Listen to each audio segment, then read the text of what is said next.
ഇമാം ഹുസൈൻ റളിയല്ലാഹു അൻഹു തങ്ങളെ ക്ഷണിക്കാൻ തീരുമാനിച്ചു എന്ന് പറഞ്ഞല്ലോ.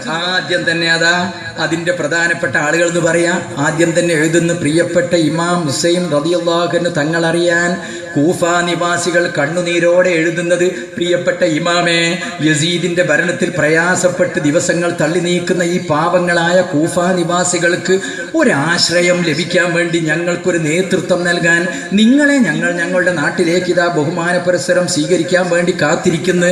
എത്രയും പെട്ടെന്ന് നിങ്ങൾ പുറപ്പെടുമല്ലോ. അങ്ങയുടെ മറുപടി പ്രതീക്ഷിച്ചുകൊണ്ട് കണ്ണുനീരോടെ കൂഫ നിവാസികൾ ഒപ്പ്. ഈ കത്തെന്ത് ചെയ്തെന്നറിയോ? ഒരു ദൂതന്റെ കയ്യിൽ കൊടുത്തിട്ട് പറഞ്ഞു, എത്രയും പെട്ടെന്ന് പോകണം മക്കയിൽ, ബഹുമാനപ്പെട്ട ഇമാം ഹുസൈൻ റളിയല്ലാഹു അൻഹു തങ്ങൾക്ക് നൽകണം, എന്നിട്ട് അതിന്റെ പ്രതികരണം വാങ്ങി തിരിച്ചു വരണം. അങ്ങനെ എന്ത് ചെയ്ത് കത്ത് കൊടുത്തയച്ച് ഈ കത്തുമായി ഒരാൾ ചെന്ന് മക്കയിലെത്തി. ഇമാം ഹുസൈൻ തങ്ങളെ കണ്ടു, സലാം പറഞ്ഞു, അങ്ങോട്ട് കയറി ചെന്ന് ലെറ്റർ കയ്യിൽ കൊടുത്ത് മഹാനി എഴുത്തു വാങ്ങി തൊട്ടടുത്ത് തന്നെ ഉണ്ട് ഭരിക്കുന്ന നേതാവ്, നമ്മളെ മക്കയിലെ പുതിയ നേതാവ് അബ്ദുല്ലാഹി ഇബ്നു സുബൈർ റളിയല്ലാഹു അൻഹു തങ്ങൾ. അങ്ങനെ ഹുസൈൻ റളിയല്ലാഹു അൻഹു തങ്ങൾ കത്ത് ഇങ്ങോട്ട് വായിച്ച്, രണ്ടാളും കൂടി ഒന്നിച്ചിരുന്നിട്ടാണ് വായിക്കുന്നത്. കൂഫ നിവാസികൾ എഴുതുന്നത്, ഇമാമേ, യസീദിന്റെ ഭരണത്തിൽ കഷ്ടപ്പെടുന്ന ഞങ്ങളെ രക്ഷപ്പെടുത്താൻ വേണ്ടി ഞങ്ങളുടെ നാട്ടിലേക്ക് അങ്ങേ ക്ഷണിക്കുന്നു, എത്രയും പെട്ടെന്ന് മറുപടി അറിയിക്കണമെന്ന് കണ്ണുനീരോടെ കൂഫക്കാർ. ഇത് വായിച്ച ഉടനെ തന്നെ ഹുസൈൻ റളിയല്ലാഹു അൻഹു തങ്ങളും അബ്ദുല്ലാഹി ഇബ്നു സുബൈർ തങ്ങളും പരസ്പരം ഒന്ന് നോക്കി. ഇങ്ങനെ ആ നോട്ടത്തിനൊരർത്ഥമുണ്ട്. കാരണം ഈ എഴുതിയതാരാ? കൂഫക്കാരാ. ദുനിയാവിൽ വിശ്വസിക്കാൻ കൊള്ളാത്തൊരു വർഗമുണ്ടെങ്കിൽ അത് ഈറ്റിങ്ങളാ, കൂഫക്കാര്. പറഞ്ഞ വാക്ക് അപ്പടി വീഴുമോ, പിന്നെ ജവാബോ മറ്റെന്തോ ചോദിച്ചാ കിട്ടുന്നത് മറ്റെന്തെങ്കിലും ഒക്കെ മറുപടിയായിരിക്കും. ചിലപ്പോ എഴുത്തും കിട്ടി നമ്മളങ്ങ് ചെന്ന്, ആരാ? ഞാന്. എന്താ? നിങ്ങൾ എഴുതിയിട്ട് വന്നതാണ്. ആരെ എഴുതിയിട്ട്? പറയുന്ന ആൾ നിമിഷം തന്നെ തല തിരിയും. ഇങ്ങനത്തെ ഒരു സ്വഭാവമാണ്. മുമ്പ് ഒരാളൊരു പശുവിനെ വാങ്ങി അങ്ങനെ കൊണ്ടുപോവുക, വില കൂടിപ്പോയി എന്നൊരു തോന്നല്. അപ്പൊ ഒരു സുഹൃത്ത് ഇങ്ങനെ വരിക. അപ്പൊ സുഹൃത്തും കണ്ടപ്പോ ഇയാൾ ചോദിച്ചു, കൂട്ടുകാരാ, ഞാൻ വാങ്ങിയ പശുവാണ്, നിന്റെ അഭിപ്രായത്തിൽ എന്ത് കൊടുക്ക? എന്റെ അഭിപ്രായത്തിൽ പാള കൊടുക്കാം, പിന്നെ വേണമെങ്കിൽ പിണ്ണാക്കൊക്കെ കൊടുക്കാം. കൂട്ടുകാരാ, ഞാൻ അങ്ങനല്ല ചോദിച്ചത്, നിന്റെ അഭിപ്രായത്തിൽ ഈ പശുവിന് എന്ത് കിട്ടൂന്ന്? ഓ, അത് നേരത്തെ തന്നെ പ്രസവിച്ചാ പാല് കിട്ടൂ, അല്ലെങ്കിൽ ചാണകം കിട്ടൂ. എടോ, ഞാൻ അതല്ല ചോദിച്ചത്, ഈ പശുവിന് എന്ത് വരും? അങ്ങനെ കൊണ്ട് ചോദിക്കി, കുളമ്പ് രോഗം വരും. ചോദിക്കുന്നത് എന്താ, കിട്ടുന്ന ജവാബ് ഇങ്ങനെ. ഇന്നൊരു വല്ലാത്തൊരു ഹാല്, ഈ കോലത്തിലുള്ളൊരു സ്വഭാവമുണ്ട് കൂഫക്കാർക്ക്. അതുകൊണ്ട് എന്ത് ചെയ്തുകൂടാ? നമ്പാൻ പറ്റൂല. ഈ എഴുത്ത് കിട്ടി അങ്ങോട്ട് പോകാൻ പറ്റുമോ? കാത്തിരിക്കുന്നു, കണ്ണുനീരൊക്കെ ആയിരിക്കും. ഒരു പുഷ്ടോപ്പൊക്കെ ഉണ്ട്, അതൊക്കെ കണ്ണുനീരോണ്ടാ. പക്ഷെ അത് കണ്ടിട്ട് അങ്ങോട്ട് കയറാൻ പറ്റുമോ? ചെന്നാ ഈറ്റിങ്ങൾ. കാരണം ബഹുമാനപ്പെട്ട അലി ഇബ്നു അബീ താലിബ് തങ്ങളാകുന്ന ഉപ്പാന്റെ കാലഘട്ടത്തിൽ ഒരുപാട് ചതിച്ച കഥകളുണ്ട് ഇവരെ പറ്റി പറയാൻ. അപ്പൊ വിശ്വസിച്ച് പോകാൻ പറ്റില്ല. അങ്ങനെ എന്ത് ചെയ്ത് ഈ കത്ത് ഒരു ഭാഗത്തേക്ക് തള്ളി. കത്തിന് മറുപടി കൊടുത്തോ? കൊടുത്തില്ല.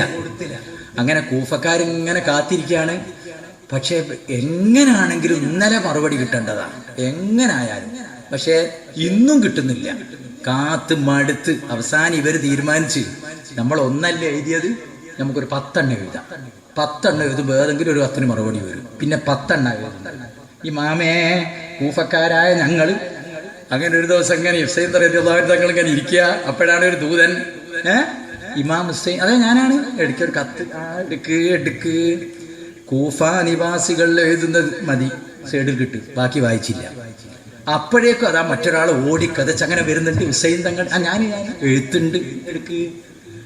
കൂഫ നീ മാറ്റി വെച്ച് മറുപടി കൊടുത്തില്ല.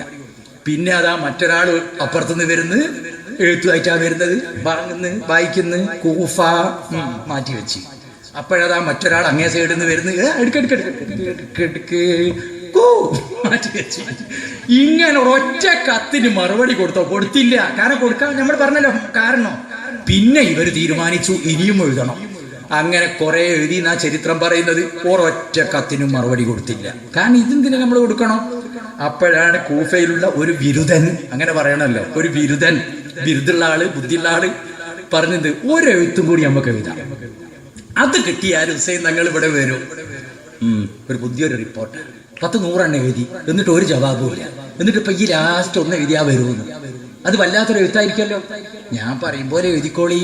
അയാൾ പറഞ്ഞു കൊടുത്ത് കുറച്ച് വലുതാക്കിയിട്ട് നമ്മുടെ ബാനർ പോലെ യൂത്ത് വിങ് തൊള്ളപ്പാറ സംഘടിപ്പിക്കുന്ന അക്കോലത്തിലാണ് വലിയൊരു സാധനം.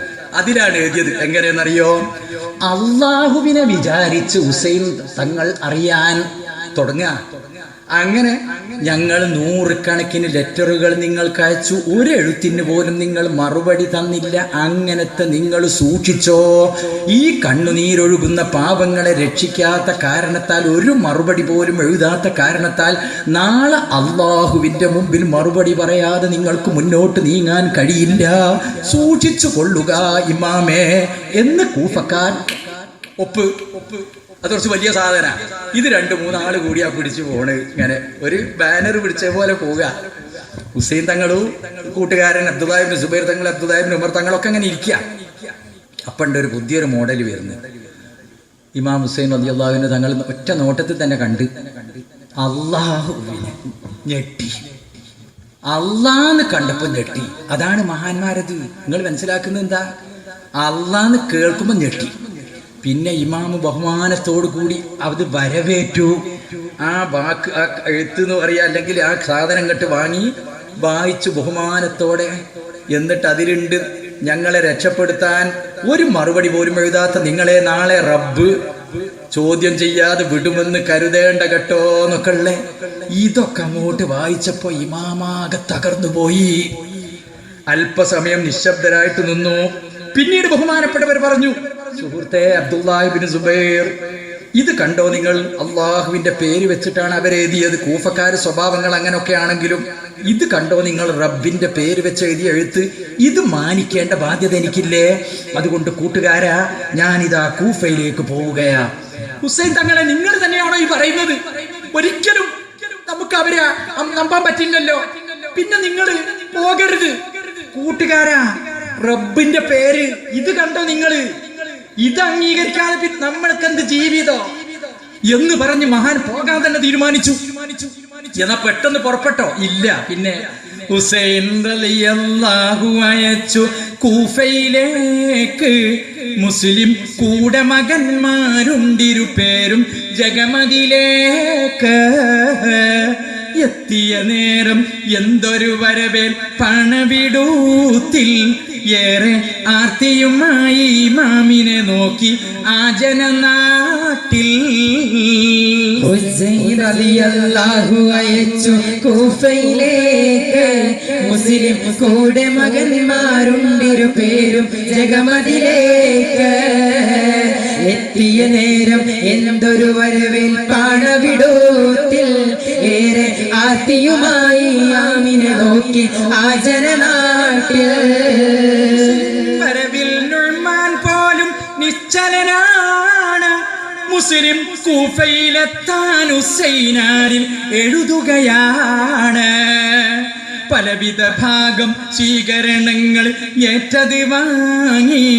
എങ്ങും ആശ്വാസത്തിൻ മർത്യർ കൽബുകളാകെ വിളങ്ങി. ഹുസൈൻ റളിയല്ലാഹു അയച്ചു കൂഫയിലേക്ക് മുസ്ലിം കൂടെ മകന്മാരുണ്ടിരു പേരും ജഗമതിലേക്ക്. എത്തിയ നേരം എന്തൊരു വരവേൽപ്പാണ് വിടൂത്തിൽ, ഏറെ ആർത്തിയുമായി ആമിനെ നോക്കി ആ ജനന